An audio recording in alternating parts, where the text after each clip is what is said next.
Coucou tout le monde, j'espère que vous allez bien, bienvenue dans cette nouvelle vidéo. Aujourd'hui on est dimanche, pour ceux qui savent j'ai déménagé hier, ça y est c'est fait, nous avons passé notre première nuit dans notre nouvel appartement. Donc moi je m'en rends pas trop compte encore, j'ai encore du mal à réaliser et en plus de ça on s'est endormi, il était minuit passé avec le déménagement etc. Je suis complètement épuisée puisque là j'ai dû me réveiller à 6 h du matin pour venir travailler. Là je suis déjà devant mon lieu de travail et je suis à vrai dire éclatée totale. Mais vraiment, je n'ai plus de pieds, je n'ai plus de bras, je ne sais même pas comment je vais faire pour travailler. Je vous dirai ça à la sortie du travail si ça a été ou pas. Mais voilà, de toute façon il n'y avait pas le choix, il fallait venir bosser. On verra bien comment ça se passe. Les enfants, quant à eux, la nuit s'est très bien passée. C'est très bien passé. En tout début, ouais, il avait un petit peu peur. Il nous a appelé une fois, deux fois, trois fois pour un petit câlin. Je crois que c'était au max 3 fois. Et puis après, il s'est endormi, il s'est réveillé vers 5 h 30 du matin en disant qu'il avait soif. Donc il a eu un petit verre d'eau. En fait, rien d'exceptionnel par rapport à d'habitude. Quand on les a mis au lit, on leur a bien expliqué qu'il était interdit de se lever du lit, etc. sans avoir appelé papa et maman. Et du coup, ils ont respecté, en fait, tout simplement, comme quand ils étaient dans leur ancienne chambre. Voilà, ça s'est très bien passé. Chacun a dormi tout seul dans sa nouvelle chambre. Là, ce matin, j'ai donné le biberon à Wael avant de partir parce qu'il réclamait déjà son biberon. Je suis sortie à 6 h 30. Là, il est 7 h tout pile. Et puis voilà, je lui ai donné son biberon, je suis sortie. Donc, je suis contente. Les enfants ne font pas des va-et-vient de leur lit à notre chambre. Donc voilà, du coup, la nuit s'est très bien passée pour revenir aux nouvelles. Allez, sans plus tarder, moi, il va falloir que j'aille bosser. Bon, ça y est, j'ai fini le travail. Là, je viens d'arriver à notre ancien appartement pour finir le rangement de tout ce qui reste dedans. J'aurai un peu d'aide encore de la famille qui va venir nous aider à finaliser toutes les petites choses. Il restait quand même pas mal de trucs qui traînent. Vous savez, les derniers trucs, on ne sait pas quoi en faire. On ne sait pas si on en a besoin, on ne sait pas si on doit les garder, on ne sait pas si on doit les jeter. Je pense que tous ceux qui ont déjà déménagé connaissent ça. Et en même temps, on n'ose pas les jeter parce que ça nous fait mal au cœur, etc. Enfin bon, franchement, j'ai envie de faire ça. Et que tout soit rangé, que tous les cartons, toutes les choses, tout soit en place, vraiment. Mais bon, je ne fais pas encore de la magie, donc ça va pas être possible. D'ailleurs, j'ai parlé avec mon mari depuis ce matin. Il m'a dit que les enfants n'étaient pas sortis du lit. Le matin, en se réveillant, ils ne sont pas sortis du lit. Ils ont appelé papa et ils ont attendu qu'ils viennent dans la chambre pour les chercher, pour se lever. Donc voilà, c'est super, ça se passe bien pour le moment. Allez. Après la fatigue du boulot, d'ailleurs, je suis épuisée. Après la fatigue du boulot, la fatigue de la suite du déménagement. Bon, et bien voilà, les dernières images. Donc, il faut tout nettoyer, hein, bien sûr. Tout ça, ça va à la poubelle. Là-bas, ça va à la poubelle. Ça, c'est à mes parents qui nous l'avaient prêté pour mettre la télé dessus. Mes plantes, il faut qu'elles partent. Voilà, il y a plein de choses à débarrasser. Il y en a de partout et bien sûr c'est toujours pas fini. La chambre là est blindée, là aussi il y en a vraiment de partout. Là le lit, j'ai quelqu'un qui va venir le récupérer aussi. Voilà, j'en ai un petit peu partout, hein. Bon, et bien ça y est, on a fini de débarrasser l'appartement. Il y en avait vraiment partout. Là, je ne sais pas si vous voyez, la voiture est remplie. Mon père est derrière avec sa voiture qui est aussi remplie. Je ne sais pas où est-ce qu'on va entasser tout ça, mais je me dis que s'il y avait de la place dans l'ancien appart, c'est qu'il doit y en avoir dans le nouveau. C'est obligé, sachant que l'autre est plus grand. Le nouvel appartement est plus grand. Enfin bon, donc voilà, là je suis avec mon mari, on va rentrer. D'ailleurs, toi tu vas repartir? Ouais.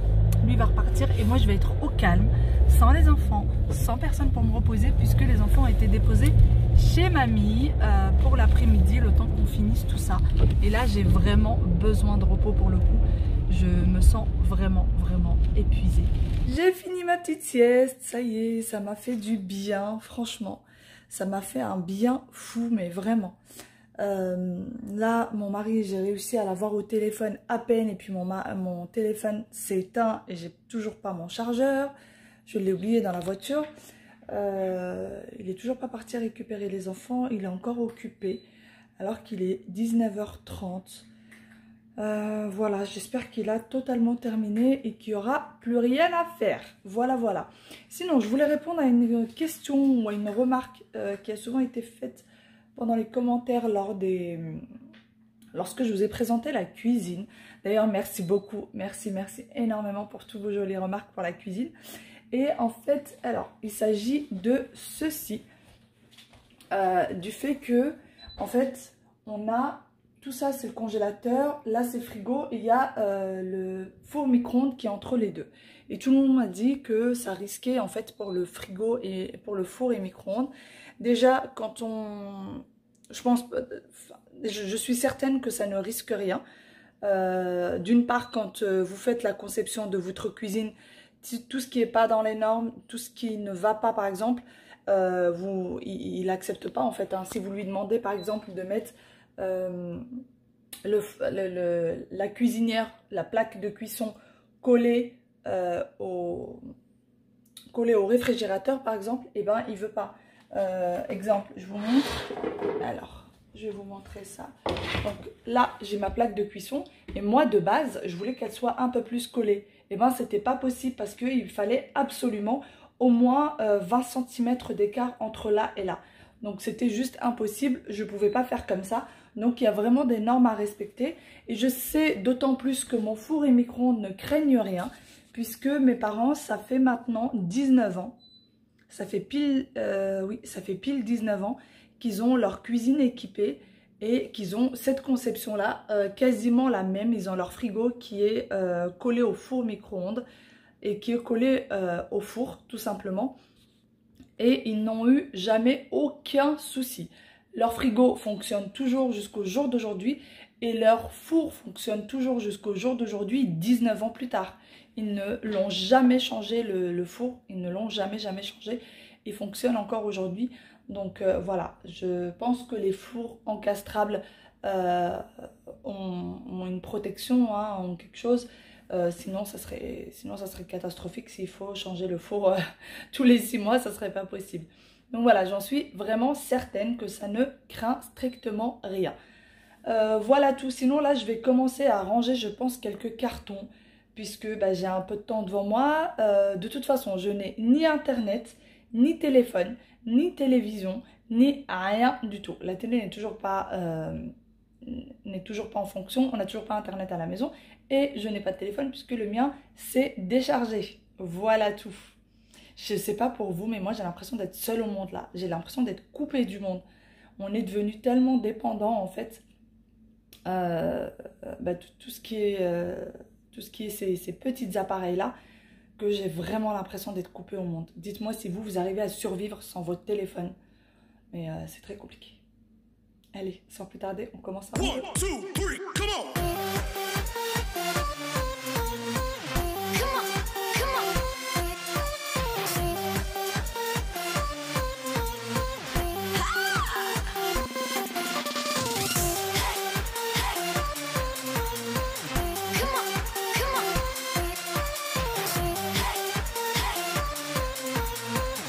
Eh bien, j'ai décidé de commencer le rangement par mon placard parce que la dernière fois j'ai pas pu tout ranger d'un seul coup. J'ai mis ça dans les tiroirs du lit. On a pris un lit Ikea avec des grands tiroirs et j'avais mis tout là en vrac. Il y avait des petites choses encore à régler sur l'armoire qui n'étaient pas top. Donc voilà, j'ai commencé à ranger. Je vais vous montrer juste une petite astuce, peut-être qu'elle peut vous aider. Moi, en règle générale, je mets tous mes vêtements sur cintre. Tous ceux que je mets, quand par exemple là c'est la saison d'hiver, je mets tous mes pulls sur cintre, tous les petites chemises etc. que je pourrais mettre sous les pulls ou sous un gros manteau sur cintre. Et tout ce qui est pour l'été, je vais le mettre sur une étagère quelque part où je ne vais pas l'utiliser parce que voilà, je le mets dans un coin, comme ça ne me gêne pas et ça ne me prend pas beaucoup de place. Et quand c'est l'hiver, inverse, donc je range tout ce qui est pour l'été, je le mets sur une étagère que je n'utilise pas. et je mets tous mes vêtements d'été sur cintre. Voilà, je trouve que c'est plus facile pour moi comme ça. Je vais vous montrer comment j'ai rangé du coup mes vêtements d'été pour que pour moi ça soit plus simple. Là en bas j'ai une partie de ma penderie et j'ai encore d'autres étagères sur le dessus où il n'y a encore rien du tout. Donc là en fait j'ai tous mes vêtements, quasiment tous mes vêtements d'été, je n'ai pas encore mis vraiment l'intégralité. Voilà, donc moi je mets mes vêtements d'été quand je ne les mets pas sur penderie ou c'est pas la saison dans des boîtes à chaussures comme ceci. Je les range comme pour les vêtements des enfants. C'est comme ça que je range les vêtements de mes enfants toute l'année. Les vêtements d'été sont souvent très légers. Quand vous les prenez, tout vous suit, sont assez, vous savez, en imitation soie. Les pantalons sont beaucoup plus légers. C'est pas comme les pulls, etc. que quand vous prenez, vous pouvez tenir. Souvent, moi, quand je prenais un t-shirt ou des petites choses un peu, comme je vous disais, imitation soie, et ben ça glissait. J'ai décidé du coup de faire comme ceci, de prendre des cartons à chaussures. Bon là, ils sont pas très beaux. Je pense peut-être mettre du papier cadeau sur tous les cartons pour que ce soit plus joli et plus uni. Ou les changer tout simplement. Mais je pense que je mettrai plutôt du papier cadeau pour une question économie. Donc là, j'ai mis une partie de mes pantalons d'été. Là, il y a une partie de mes pantalons d'été avec mes robes d'été. Vous voyez là par exemple, c'est une robe qui glisse très très vite. Celle-là aussi, celle-là aussi. Vous voyez là par exemple, si j'ai besoin de quelque chose, ben, je prends tout simplement comme ça et ça ne me suit pas en fait. C'est pas comme si c'était empilé et que je prends un truc et le reste me suit. Et ça tombe et ça fait vraiment pas joli. Là, j'ai aussi que des robes d'été. Là, j'ai justement ces fameuses petits t-shirts qui n'arrêtent pas de glisser tout le temps. Donc voilà un peu. Là, j'ai mis tout ce qui était clair. Vous voyez, moi, je parle de ce style de petits t-shirts. Et même les pantalons, j'en ai beaucoup des comme ça. Donc voilà, là, j'ai mis les plus clairs qui sont là, les t-shirts et les petits chemisiers. Et là, j'ai mis les plus foncés. Voilà, donc j'ai essayé de les ranger comme ça. Vu que je n'utilise pas beaucoup ces vêtements, voire pas du tout en ce moment, je vais les laisser comme ça. Et pour le reste, je vais aussi mettre dans des paquets à chaussures. Et je vais les mettre comme ceci par-dessus. Voilà. Et quand ça sera l'hiver, eh ben, j'inverserai. Je mettrai les vêtements d'hiver là et je mettrai en suspension les vêtements d'été. Donc voilà, là je vais en mettre d'autres ici. Et ça va être comme ça. Donc voilà un peu ce que ça donne. J'espère que ça vous a donné une petite idée pour les gens qui ont le même problème que moi où leurs vêtements se rétament souvent et glissent souvent. Voilà, c'est comme ça que moi je les range. Les enfants sont rentrés de chez mamie et moi j'ai fini de ranger mon armoire. Ça y est, c'est fait. Une chose de... Pourquoi tu fais le bébé? Pourquoi tu fais le bébé? Oh Aya, tu vas où? Tu vas en vacances? C'est lourd hein? Tu n'y arrives pas? Oh, bah parce que c'est pas à toi. C'est à papa ça? Non. Mais si. Moi de terre. Bon, ces petits loups ont déjà dîné chez papy, mamie, leur toilette est déjà faite, etc. Donc ils vont passer directement au lit. Là, il est 20h passé. Donc au dodo. Allez, Ayawaïl, on va au lit chérie? On va au lit mon cœur? D'accord? Tu vas faire un gros dodo dans ton lit de grand.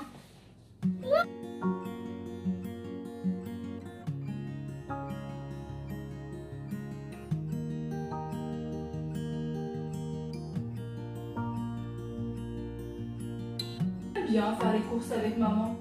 Tu veux monter dans le chariot? Propose maman. Oh oui, super!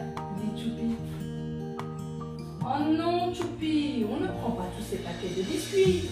Il en reste encore à la maison. Va chez la maman. Si, sa maman elle dit il en reste encore. Maman, je peux descendre. Demande Choupi. D'accord.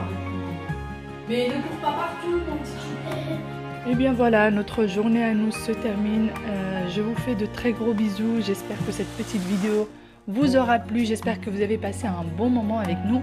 Et je vous dis à très bientôt dans une nouvelle vidéo. Bye bye et prenez soin de vous.